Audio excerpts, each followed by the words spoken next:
Dan selain informasi dari PT-PP tersebut, pemirsa, sebuah emiten konstruksi BUMN yang mencatatkan laba, kita ke informasi emiten lainnya. Ada laba PTBA yang anjlok 51% year on year menjadi 6,1 triliun rupiah di tahun 2023. Kemudian pemirsa, dari agenda ekonomi diantaranya ada Amerika Serikat, perubahan tenaga kerja non pertanian. Kemudian juga ada informasi lainnya dari Uni Eropa, penjualan retail Jerman, neraca perdagangan Australia, PDB triwulan Korea Selatan, indeks harga konsumen, dan dari India uang beredar, atau selengkapnya bisa Anda saksikan di layar. Kemudian pemirsa, kita ke agenda emiten, rapat umum pemegang saham dari BEX, kemudian ada rapat umum pemegang saham dari BBTN, dan DPS dividen tunai dari PJAA.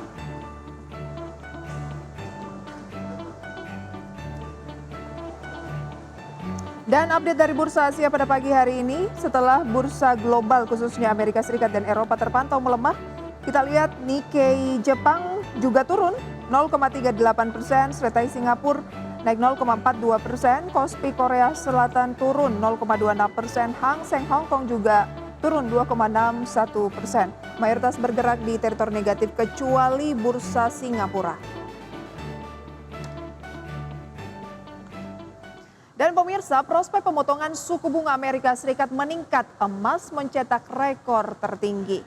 Emas mencapai rekor tertinggi Selasa di atas 2.100 dolar Amerika Serikat per troy ounce, dipicu oleh meningkatnya spekulasi penurunan suku bunga Federal Reserve pada Juni dan permintaan safe haven akibat konflik di Timur Tengah.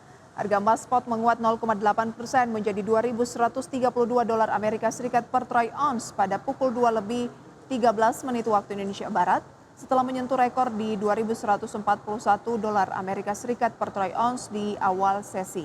Sementara emas berjangka Amerika Serikat juga ditutup naik 0,7% menjadi 2.141 dolar Amerika Serikat per troy ounce.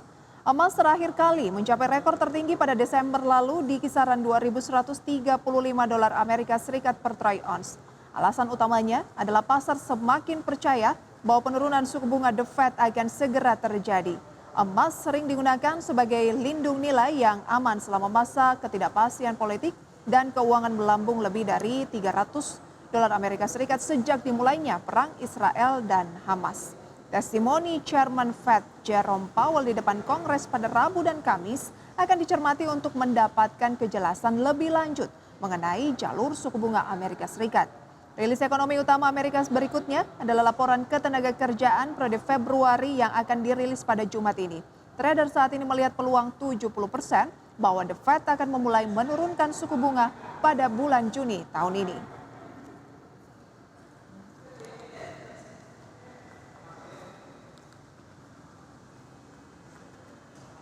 Dan pemirsa, seiring dengan harga komoditas emas yang melambung bahkan ke rekor tertinggi baru, emas batangan Antam juga ke rekor tertinggi sepanjang masa, seperti data selengkapnya bisa Anda saksikan di layar, di mana 1 gramnya mencapai 1.179.000 atau naik sekitar 15.000 dibandingkan dengan hari Senin yang lalu. Kemudian pemirsa, kita lihat pergerakan dari saham-saham terkait dengan emas juga terpantau mengalami penguatan, pemirsa ya. Antam sebenarnya sempat menguat di perdagangan kemarin sebelum akhirnya di penutupan itu cenderung stagnan. Kemudian yang tertinggi adalah PSAB, pemirsa ya. Kemudian ada Archie dan juga AMMN. Ini akan menjadi ulasan utama kita juga pada pagi hari ini yang akan kita bahas bersama dengan Mas Raden Bagus Bima, founder dari Warkop Saham. Mas Raden, apa kabar? Ya, pagi Mbak Prisa, Selamat kabar pagi, terima kasih sudah join bersama kami. Mas Raden, menanti testimoni dari Chairman The Fed atau Bank Sentral, Ketua dari Bank Sentral Amerika Serikat soal tentunya yang paling dinantikan itu suku bunga. Apakah ini yang membuat emas tuh menjadi daya tariknya itu makin meningkat, akhirnya rekor lagi, membuat emas batangan juga di Indonesia mengalami peningkatan khususnya dari Antam, saham-sahamnya juga cenderung bergeliat khususnya PSAB. Ya, tentunya semakin kondisi market dilihat oleh investor ya, terlihat bahwa terdapat ketidakpastian, ini akan direspon positif gitu oleh emiten-emiten emas atau terlebih dengan komoditas emas. Saya melihat bahwa sebenarnya kalau seandainya suku bunga ini memang ya sudah diprediksi akan mengalami penurunan di tahun 2024 ini atau di sepanjang tahun ini, secara otomatis seharusnya pemegang atau investor emas harusnya mulai beralih dari emas pindah ke obligasi lalu pindah ke saham. Nah, cuma saat ini yang kita lihat penurunan suku bunga justru dianggap menjadi hal yang positif. Positifnya ini karena memang terdapat ketidakpastian ke waktu di akhir tahun 2023 diprediksi kuartal pertama ini The Fed akan menurunkan suku bunga. Tapi kalau kita pelajari dan kita baca survei terakhir bahwa investor justru sekarang menurun ya kepercayaan terhadap The Fed, bahwa yang semula investor yakin bahwa 90% kemungkinan The Fed akan segera mengalami atau menurunkan suku bunga di US. Tapi ternyata semakin ke sini respon dari investor justru semakin menurun, bahwa investor sekarang sudah ada di level dari 90% bahkan sampai di level 60%. Tingkat kepercayaan investor bahwa sepertinya The Fed tidak akan menurunkan suku bunga dalam waktu dekat atau terlebih dalam bulan ini. Saya juga memprediksi bahkan di semester ini suku bunga The Fed kemungkinan masih akan cukup stabil dan juga mungkin masih belum akan turun di semester ini, mengingat kita mendengar sama-sama mengetahui bahwa apa yang disampaikan oleh pernyataan di rapat The Fed sebelumnya, bahwa mereka menginginkan adanya pertumbuhan yang berkelanjutan terlebih dahulu atau kestabilan yang berkelanjutan terlebih dahulu. Nah, dengan adanya statement berkelanjutan artinya tidak semata-mata 1 bulan atau 2 bulan kondisi inflasinya atau tenaga kerjanya membaik itu tidak semata-mata langsung menurunkan suku bunga. Karena ada statement berkelanjutan, saya berpikir bahwa kemungkinan ya di awal semester kedua baru akan terjadi penurunan suku bunga.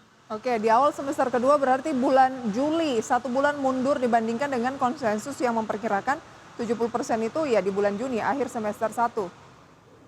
Ya, Mbak Prisa. Oke, lantas peluang apa yang bisa dimanfaatkan dengan daya tarik? Kan safe haven ya biasanya emas itu ketika ada ketidakpastian seperti yang Anda sampaikan karena tidak memiliki imbal hasil gitu ya. Peluang apa yang bisa dimanfaatkan terkait dengan komoditas emas ini? Ya, sangat menarik ya. Ketidakpastian ini sudah terjadi, artinya beberapa kali konsensus yang sudah dilakukan ya, bahkan dari Bloomberg sekalipun, memang kadang tidak sesuai gitu dengan apa yang keluar pernyataan di setiap rapat The Fed atau di setiap bulannya. Nah, ketidakpastian ini tentunya membuat harga emas yang cenderung menguat ya saat ini. Tadi sudah disampaikan, bahkan sudah mencapai level tertingginya. Nah, saat ini kita harus bisa mencermati dan memanfaatkan ya momen-momen saat ini. Selagi memang kondisi emas masih cenderung menguat dan belum ada tanda-tanda memang penurunan suku bunga, saya pikir emiten-emiten yang berbasis atau yang memang memiliki sentimen terhadap emas ini bisa menjadi pilihan ya untuk kita untuk beberapa waktu ke depan. Oke, karena kan emas saat ini di 2.100-an, berapa sih target dari Warkop saham soal harga komoditasnya dulu? Ya, terkait harga komoditasnya, menurut saya di level saat ini sudah menjadi di posisi yang tertinggi ya. Jadi menurut saya kalaupun ada penguatan, potensial upside dari emas komoditas emasnya ini tidak lebih dari 4 sampai dengan 5% ya. Ini kita juga melihat ya, posisi saat ini yang dimana market atau investor menunggu penurunan suku bunga The Fed, tidak semata-mata harga emas harus naik terus gitu. Bahkan kalau nanti ternyata suku bunga turun, seharusnya harga emas ada berpotensi untuk mengalami koreksi. Kenapa? Karena investor beranggapan artinya sudah terjadi pemulihan ekonomi baik dari US ataupun nanti dari market kita di domestik. Ketika memang suku bunga sudah mengalami penurunan, bahkan di BI rate sekalipun, artinya sudah terjadi keadaan ekonomi yang sudah membaik. Nah, oleh karena itu investor pasti akan beralih gitu dari investasi yang sifatnya safe haven di emas mungkin beralih ke obligasi, baru setelah itu akan beralih karena juga suku bunga obligasi yield bahkan yang 10 tahun atau bahkan yang 30 tahun sekalipun sudah mengalami koreksi gitu. Bahkan kemarin sempat minus 1%. Artinya di sini investor sudah melihat dalam waktu dekat sudah mulai ada pemulihan ekonomi yang dimana investor akan mulai beralih gitu secara perlahan dari emas, obligasi, nanti akan masuk ke saham. Oke, strategi apa yang seharusnya diterapkan? Apakah juga di tengah rekor dari harga emas dan Anda bilang masih ada peluang kenaikan mungkin sekitar 5%, tapi kalau The Fed benar-benar menurunkan suku bunga di ya mungkin akhir semester 1 atau awal semester 2 ya orang akan beralih lagi ke emas. Bahkan mungkin setelah testimoni dari Jerome Powell pekan ini bisa saja berbalik lagi begitu ya ke saham karena kita tidak tahu apa yang akan dia sampaikan. Apa strategi yang sebaiknya diterapkan saat ini melihat harga komoditasnya, kemudian juga sahamnya seperti PSHB, ARCI, AMMN yang juga ada kaitannya dengan emas ini kemarin menguat? Ya, saya pikir kita masih bisa memanfaatkan momentum ini untuk tempo waktu yang jangka pendek ya. Mengingat respon terhadap emiten ini cukup sensitif ya. Kenaikan harga emas, rapat The Fed ini sangat sensitif mempengaruhi pergerakan harga saham Jangka pendek ya? seperti Antam, PSAB ya. Jadi menurut saya memang bisa diperhatikan untuk jangka waktu pendek ya. Jangka waktu pendek lebih ke saham apa, Mas? Saya pikir yang lebih dominan bisa ke Antam ya, yang saat ini memang pergerakannya juga sedang menanti ya posisi laporan keuangan. Saya pikir cukup menarik untuk bisa diperhatikan. Oke, menanti laporan keuangan dari Antam. Proyeksinya laporan keuangan Antam akan positif?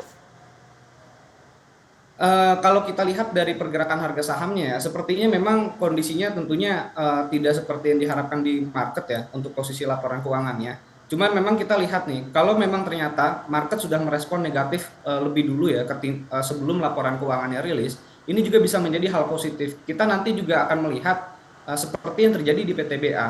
Rilis laporan keuangan dengan posisi minus 51% tidak membuat sahamnya itu koreksi. Justru pada saat pengumuman harga sahamnya justru menguat. Nah, ini yang mungkin juga bisa terjadi nanti di saham Antam.